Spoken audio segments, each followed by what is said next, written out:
নবীদেরকে সাহায্য করেছিলেন, ওলিদেরকে সাহায্য করেছিলেন, সবগুলো বাহিনী এখনো আছে। আমরা যদি এখনো মাঠে নামি, সবগুলো বাহিনী মুসলমানদের পক্ষে থাকবে। কথা বলেন ঠিক কিনা?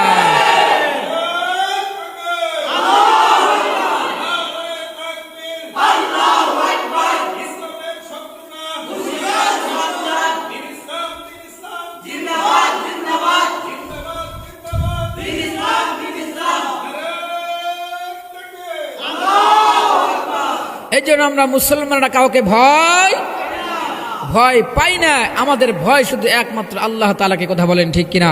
আমরা আল্লাহর পক্ষে থাকবো। যে জালিমে আমাদের সামনে আসুক না কেন, আজ পর্যন্ত কোনো জালিম টিকে থাকতে পারে নাই, ভবিষ্যতে থাকতে পারবে না। কথা বলেন ঠিক কিনা? দরকার পড়লে গাজা হিন্দের সৈনিক হয়ে আমরা মাঠে নামবো এবং মুসলমানদের বিজয় ছিনিয়ে আনবো। কথা বলেন ঠিক কিনা?